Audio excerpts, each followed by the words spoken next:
Hola amigos de Filosofía Apuntes. Este es un apunte triste.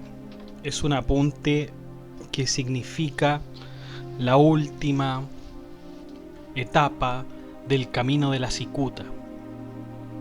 Lo final, ¿no es cierto? Es ya la muerte de Sócrates. Es la muerte de Sócrates esto que vamos a ver hoy. Es un libro triste, muy dramático, pero es un libro interesante también porque se desarrollan algunas cosas de filosofía. Vieran ustedes que Sócrates no deja de hablar de filosofía incluso hasta el día de su muerte, antes del día de su muerte, y bueno, toda su vida. Fue el gran, ¿no es cierto?, buscador de la verdad. Y aquí lo tenemos, ¿no es cierto?, todavía, ¿no es cierto?, en rejas, pero después vamos a ver cómo es que le dan muerte a nuestro filósofo. Así que pongamos mucha atención a estos apuntes, no solo por lo histórico y por lo anecdótico, sino que también porque hay una conversación bastante interesante sobre el alma. Veamos. Bueno, este libro, chicos, se llama Fedón. Fedón es un amigo de Sócrates. Y Fedón se encuentra, ¿no es cierto?, con Equécrates, que era otro amigo, y Equécrates le pide por favor que le hable sobre el día en que murió Sócrates. Fedón ha sido uno de los pocos que pudo presenciar la muerte de Sócrates, y por favor le pide, ¿no es cierto?, que le cuente todo. En la ejecución hay muchos amigos de Sócrates: Apolodoro, Critóbulo, Hermógenes, Epígenes, Esquines, etcétera, etcétera. Hay unos extranjeros como Simias, Cebes, Fedondes. Bueno, hay un montón de personas ahí viendo cómo Sócrates, ¿no es cierto?, es condenado a beber la cicuta. Bueno, Fedón en realidad no solamente había estado con Sócrates el día, ¿no es cierto?, que lo van a ejecutar, sino que también estuvo con él un día antes. Y Fedón lo fue a ver con algunos amigos. Pero antes de que lo fueran a ver, Jántipa estaba con Sócrates, ¿no es cierto? Jántipa, recuerden que es la esposa de Sócrates. Y Jántipa exclamaba: ay, Sócrates, es la última vez que tus amigos te dirijan la palabra y tú a ellos. Se pone a llorar y los guardias se la llevan. Bueno, está ahí nuestro amigo Cebes, ¿ya? Que estaba presente junto con Fedón, y se ponen a conversar sobre un tema muy interesante, chiquillos, que es el alma. El alma. Como sabemos nosotros, Sócrates siempre nos ha dicho que el alma está aprisionada en el cuerpo, y es que el Dios quien decide si el hombre debe morir o no. Es Dios quien lo decide. El hombre pertenece a Dios y éste no puede morir hasta que se lo indique. Pero por otro lado, quien muere se encontrará con los dioses y con los mejores hombres que existen, porque esa era la creencia de esos tiempos. Además, dice Sócrates algo interesantísimo: quien practica la filosofía está practicando la muerte, dice Sócrates. Además, bueno, Simias se echa a reír diciendo que la apariencia de los filósofos puede ser moribunda, pero de manera literal no cree que estén muriendo. Digamos, una anécdota. Una vez que el hombre muere, el cuerpo y el alma se separan, quedando solo en sí mismos, ¿no es cierto? El cuerpo por un lado y el alma por el otro. El filósofo solamente se ocupa de los cuidados del alma y no del cuerpo, al contrario de los hombres comunes que se ocupan siempre del cuidado del cuerpo. Por eso, quien no se cuida de los placeres del cuerpo estará más cerca de la muerte que cualquiera. Es más, el alma siempre se ve engañada por el cuerpo. Los sentidos muchas veces nos engañan, chiquillos, y el alma es la única que puede ver la realidad tal cual es. Por medio de la reflexión, el alma puede alcanzar la verdadera realidad. Además, el alma siempre se ve obstaculizada por el cuerpo por medio de sus enfermedades, sus amores y sus deseos. El hombre que se irrita cuando sabe que viene el momento de su muerte, se irrita porque siempre estuvo dominado por los placeres del cuerpo y quiere, lo necesita continuar, ¿no es cierto?, satisfaciendo estos placeres hasta el día de su muerte, por supuesto, pero no quiere que llegue ese día, solamente quiere satisfacer y satisfacer. Esta es la labor del filósofo, separar el alma del cuerpo y ensimismarse con ella. Por eso se dice que el filósofo está más cerca de la muerte. ¿Por qué? Porque está más cerca del alma. Quizás por eso es que Sócrates no teme a la muerte. No teme a la muerte como lo dijo alguna vez en la Apología, ¿no es cierto? Él decía que no tenía miedo a la muerte. Simias y Cebes quedan convencidos, pero a Cebes le quedan algunas dudas sobre qué pasa con el alma una vez que se separa del cuerpo. ¿Acaso se extinguirá esta con el cuerpo? ¿Dónde irá una vez liberada?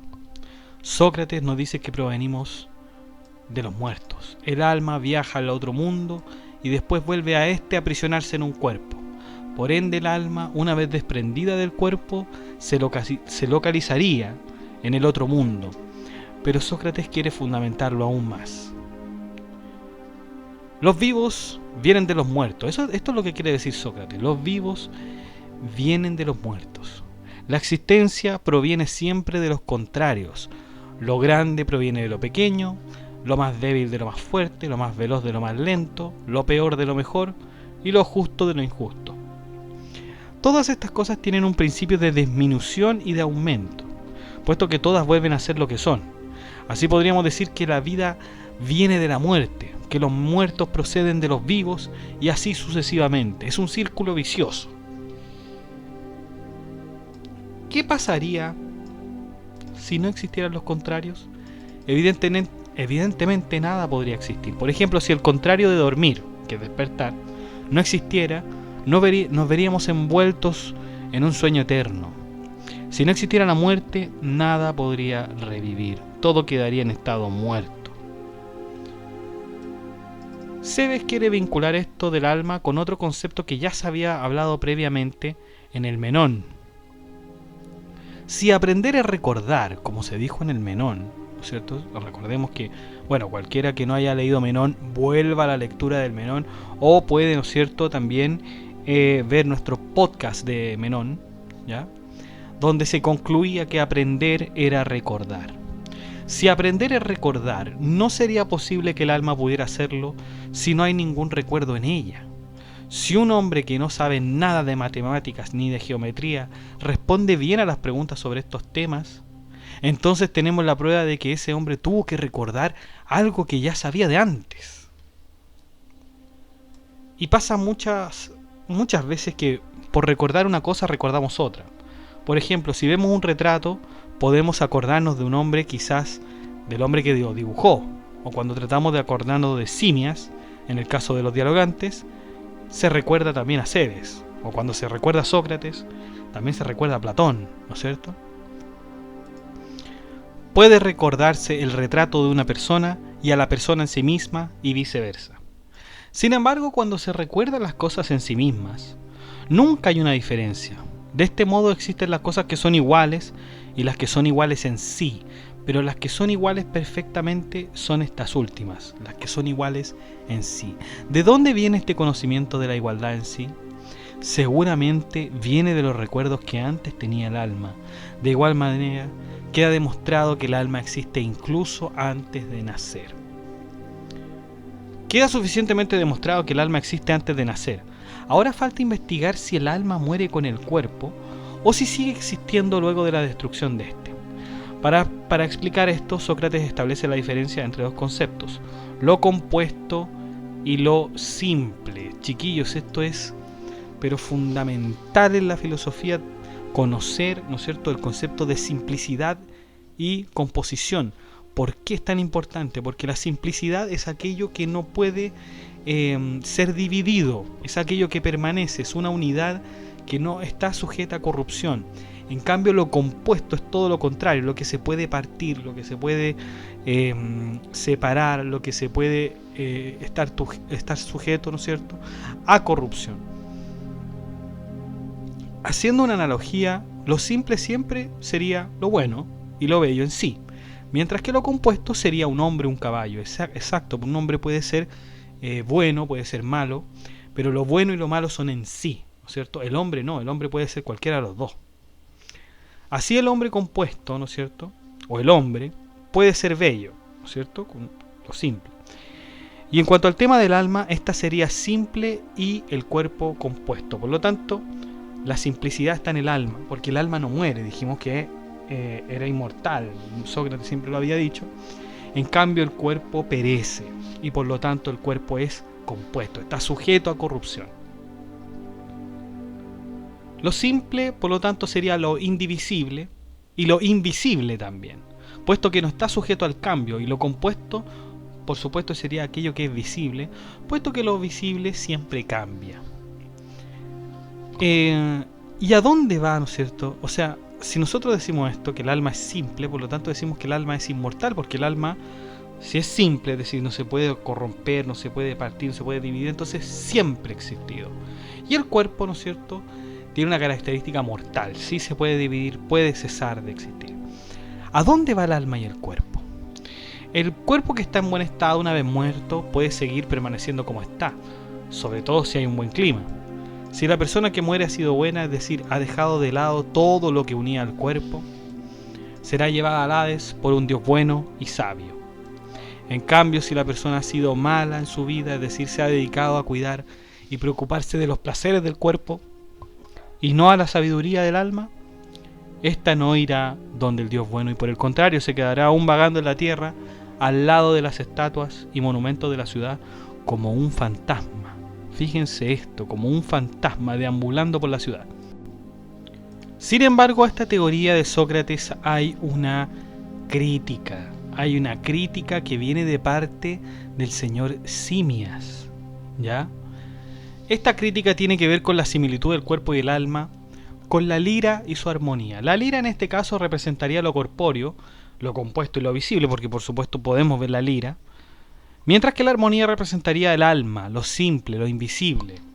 ¿Qué pasaría si la lira se destruye? ¿Acaso no se destruye también la armonía, puesto que no se volverá a escuchar? Podríamos pensar que sí. Además, pensemos que el alma es la que da armonía al cuerpo, así que si el cuerpo se muere, entonces tampoco existiría la armonía, por lo tanto, el alma no existiría. Antes de poder discutir lo anterior descrito por Simias, Sócrates le cede la palabra a Cebes para que también exprese su crítica. Fíjense lo noble, de alguna manera, que es Sócrates. Por lo tanto, tengamos una pausa y digamos que Simias dice, ¿no es cierto?, que el alma, dice, puede ser corrompida, es decir, se puede morir, porque si el hombre muere, ¿no es cierto?, el alma pareciera ser que también, así como si la lira no existe, no existe la armonía de la lira. Por lo tanto, si el cuerpo muere, no existe el alma. Esa es la argumentación de Simias. Veamos, ¿no es cierto?, la crítica de Cebes.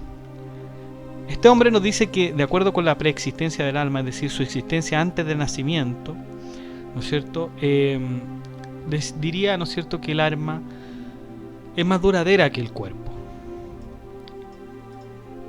Con la necesidad, ¿no es cierto?, de explicar su punto, Cebes comienza su argumento con el ejemplo de un tejedor. Imaginemos un tejedor y sus tejidos, ¿no es cierto?, pensemos que son el cuerpo y el tejedor es el alma, ¿ya?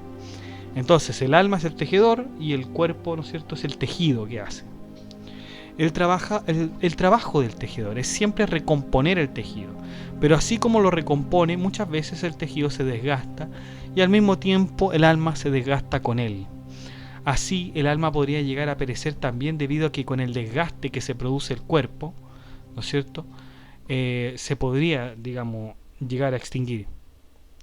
De hecho, dice algo muy interesante Cebes. Dice que de tantas veces que el alma revive, se gasta tal cual como se gastaría el tejido que usa el tejedor. Por lo tanto, el alma también moriría, digamos, por un desgaste de hacer, ¿no es cierto?, este proceso, que por lo demás se supone que es eterno, pero llega a su fin, porque Cebes nos dice que es como el alma es como un tejido. Antes de proseguir con las críticas, porque ahora viene, en realidad, no antes de proseguir con las críticas, sino que antes de proceder de la refutación, ¿no es cierto? Sócrates destaca lo importante que es no caer en la misantropía y misología. Es decir, la misantropía es el rechazo y aversión con los demás, y la misología es el desprecio, ¿no es cierto?, al conocimiento. No debiera caerse en esto, de acuerdo con Sócrates. Muchos odian al ser humano. Muchos odian al ser humano porque se han visto decepcionados por él y luego terminan odiando todo lo que esté relacionado con este. Naturalmente estas personas caen en una generalización y es por eso que tienen mal juicio.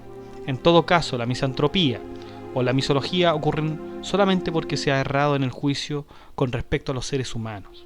La solución es ver la teoría que se oculta detrás de los hombres y averiguar cuál es el error en vez de odiarlos apresuradamente. Sócrates le pregunta a Simias, primero, si el razonamiento de aprender es un recuerdo. Si el razonamiento de aprender es un recuerdo. Simias reconoce esta teoría, pero a la vez reconoce que el alma es una armonía, es decir, está constituida de elementos. ¿Cómo poder ser consistente aceptando que el alma existía ya antes de los elementos que supuestamente la conforman? Además hay que pensar que la lira es algo completamente distinto del alma. La armonía es compuesta, puesto que necesita de elementos para existir. En cambio el alma no tiene partes porque no es compuesta. Por lo tanto no se puede comparar la lira, ¿no es cierto?, con el cuerpo, ni la armonía con el alma, porque si destruimos, porque el alma se supone que no se destruye, y Simias reconocía que aprender es un recuerdo, y esos recuerdos los tenemos de otra vida, en otro cuerpo, ¿ya? Por lo tanto, si Simias reconoce que había habido vida, ¿no es cierto?, y que aprender es un recuerdo, entonces Simias no puede decir que no reconoce esto de la inmortalidad del alma, ¿ya?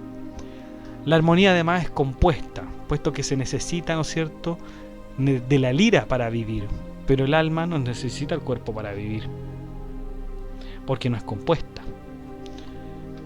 Entonces Simias se ve en una encrucijada, se ve entre dos cosas. Tiene que decir él, el alma existía antes de los elementos, ¿no es cierto?, como lo había dicho en el Menón, aprender a recordar, o el alma se conforma en base a los elementos. Simias escoge el primero diciendo que el ejemplo que había dado de la lira en realidad solo se le había ocurrido sin demostración, así que el alma existía antes de los elementos. Elementos quiere decir que existía antes de lo compuesto. Por lo tanto, miren esto. Sócrates le cuenta que desde joven se ha visto impresionado por la naturaleza y sus contrarios, el calor, el frío, el cielo, la tierra.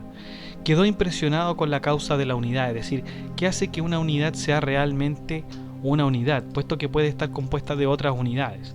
Por ejemplo, que un hombre sea mayor que otro por una cabeza, o que un caballo sea más grande por una parte de su cuerpo. Frente al planteamiento de esta duda, Sócrates se queda mejor con la explicación de Anaxágoras, en la cual se habla de que la causa de todas las cosas es la mente.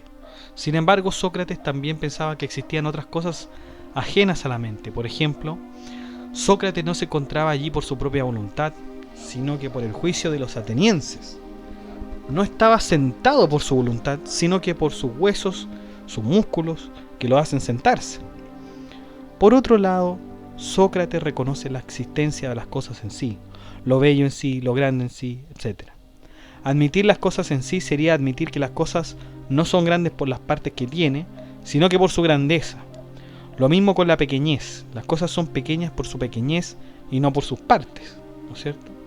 También pasa con la unidad. Un número es mayor que otro por la adición y no por añadir una parte a otra parte, ¿ya? ¿Qué quiere decir Sócrates con esto? Que hay que entender muy bien el concepto de las cosas en sí. Una cosa es pequeña no porque se le añada, ¿no es cierto?, o se le quite algo, ¿no es cierto?, sino que una cosa es pequeña porque está relacionado, ¿no es cierto?, con la pequeñez, ¿ya? Y una cosa es grande porque está relacionado con la grandeza, pero no es por las partes que tiene, sino porque por concepto. Es decir, lo que es grande porque cabe, ¿no es cierto?, o de alguna manera entra en el concepto de grande, y lo pequeño es pequeño porque entra en el concepto de pequeño. Así Sócrates le dice a Cebes que Simias es más grande que Sócrates, pero no por nombre, sino que por los conceptos de pequeñez y grandeza. De repente, según Fedón, una objeción, ¿no es cierto?, que surge de entre la multitud, dice que lo que se acaba de decir no podría estar bien, puesto que admitimos que los contrarios surgían de sí mismos, lo pequeño de lo grande de lo pequeño. Si usamos el razonamiento anterior, esto no podría ser posible. Sócrates responde a esta acotación diciendo que lo que se comparaba en ese momento eran las cosas, y no lo que es en sí mismo. Es decir, aquí estaríamos hablando de los contrarios en sí mismos. Por ejemplo, lo caliente es algo distinto del fuego, como el frío es algo distinto de la nieve. Se dan cuenta que el concepto caliente es un concepto macro, es algo general, que es algo distinto del fuego, ¿no es cierto?, que sería una especie en realidad. El frío, que es algo distinto de la nieve, en efecto, el frío, ¿no es cierto?, como concepto, y la nieve como algo concreto, de alguna manera. De este modo vemos que los contrarios nunca admitirían a otros contrarios. En efecto, lo caliente es algo distinto del fuego, por lo tanto no es como un contrario, ¿ya? Si dejamos claro que los contrarios no se admiten entre sí, entonces el argumento de Cebes queda refutado, debido a que el alma es inmortal y jamás admitirá su contrario, que es la muerte. Por lo tanto, el alma no se desgastaría, puesto que su característica es dar vida y ser inmortal. Se dan cuenta que aquí también entonces refuta a Cebes. Refuta a Cebes porque Cebes decía que el alma se desgasta, pero ¿cómo se va a desgastar y luego morir si en realidad el alma es inmortal? No puede desgastarse y luego morir.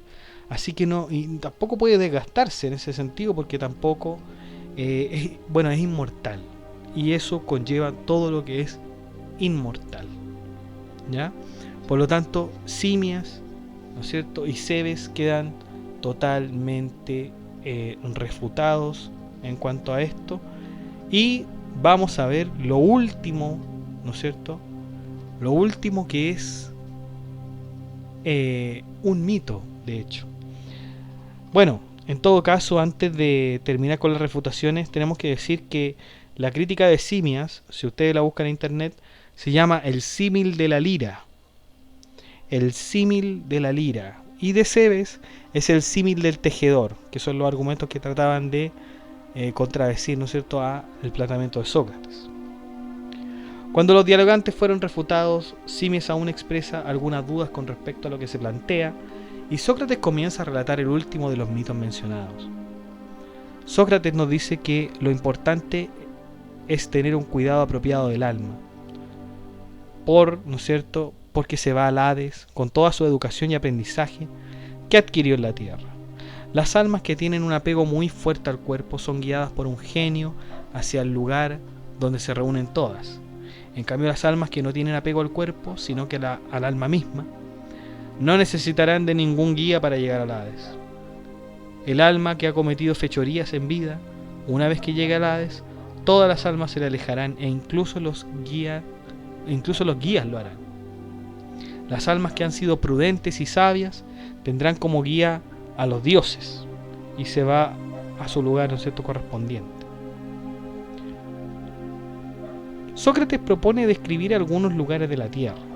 Reconoce que la parte donde viven ellos es solo una parte de la tierra y que además debe existir muchos hombres semejantes en otros sitios. Dice además que la tierra tiene muchas cavidades y que en ellas se vive creyendo además que la tierra es la superficie de la tierra, cuando lo es el cielo.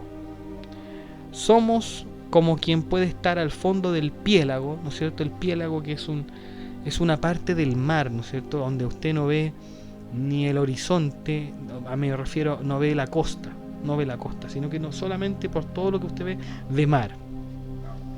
Por lo tanto, somos quien puede estar al fondo del piélago y afirmar que la superficie del mar es el cielo. Es decir, somos pequeñitos, somos diminutos, dice Sócrates. Y fíjense la humildad de él y el pronóstico que él hace. O sea, él dice, deben haber más hombres similares que nosotros. Nosotros no somos los únicos, dice Sócrates. La Tierra es descrita como una esfera de múltiples colores. La parte más maravillosa es de color púrpura, otra de oro, otra blanca como la nieve y otros colores. El agua y el aire hacen que los colores se mezclen y formen más colores. También se describen las montañas, las piedras preciosas. Sócrates admite, al contemplar toda la belleza, que deben haber otros lugares mucho más maravillosos. Agrega, además, que existen otras estaciones del año, unas estaciones del año que de hecho permiten vivir más tiempo, y otros dioses, ¿no es cierto?, a los cuales se les rinde culto. Bueno, con toda esta mención que hace Sócrates, ¿no es cierto?, Sócrates ya anuncia la hora de marchar, diciendo que es mejor bañarse antes de tomar el veneno y no molestar a las mujeres para que después no laven su cadáver. Critón aparece y le pregunta si hay algún favor que le puedan conceder, a lo cual Sócrates responde que solamente les pide que se cuiden a ellos mismos. Además, Critón le dice que van a hacer con su cuerpo. O sea, Critón le dice, ¿qué vamos a hacer con tu cuerpo después de eso? Y Sócrates le dice que no se preocupe tanto por el cuerpo, puesto que lo más importante es el alma. Y llega, ¿no es cierto?, el servidor de los 11, diciendo lo venerable y digno que es Sócrates. Este también le agradece haber hecho siempre con él una conversación agradable. Una vez dicho esto, el servidor de los 11 lloró y se retiró. Sócrates manda que alguien traiga el veneno triturado. Un esclavo le dice a Sócrates que nada más tiene que beberlo. Luego de beberlo tiene que caminar hasta que se le tumben las piernas y caer. Sócrates toma el veneno y todos comienzan a llorar. A esto Sócrates dice: ¿qué es lo que hacen, hombres extraños? Si mandé afuera a las mujeres, fue por esto especialmente, para que no importunasen de este modo, porque tengo sabido que se debe morir entre palabras de buen augurio. Vamos, permanezcan tranquilos y muéstrense fuertes. Según el relato de Fedón, todos contuvieron el llanto y a Sócrates le piden que se acueste boca arriba. El cuerpo se le enfriaría gradualmente, empezando desde las piernas. Cuando éste llegara a su corazón, Sócrates moriría con estas últimas palabras: ¡Oh, Critón! Debemos un gallo a Asclepio. Paga la deuda y no la pases por alto. Como sabemos, Asclepio era un médico de la antigua Grecia que tenía la doctrina de que si no podía haber un remedio inmediato para un cuerpo, éste debía morir. Esto en todo caso se ve en el libro 3 de la República, ya lo habíamos visto de hecho. Después de que Sócrates dijera sus últimas palabras, Critón le dijo que no se preocupara, que la deuda la pagaría. Critón le preguntó si quería algo más, pero a esto Sócrates ya no respondió y murió.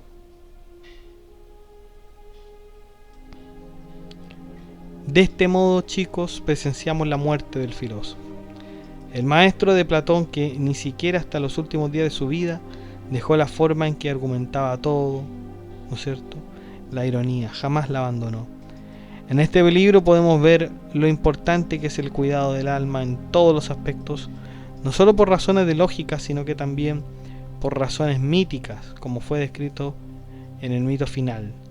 Finalmente, es grato ver cómo sus amigos se quedan con él hasta el día de su muerte, rodeándolo, sin duda, un libro, chiquillos, imprescindible para la filosofía. Bueno, chicos, y esto ha sido todo por hoy. Muchas gracias por escuchar esta, de alguna manera, temporada, ¿no es cierto?, de Platón. Nos despedimos de la obra platónica para luego pasar, ¿no es cierto?, a uno de los más grandes filósofos que ha existido en la humanidad, que es Aristóteles. nos despedimos de Platón, nos despedimos del mundo de las ideas y pasamos, ¿no es cierto?, al gran Aristóteles. Muchas gracias, que estén muy bien, cuídense, los quiero, suscríbanse, den like y comenten. Gracias.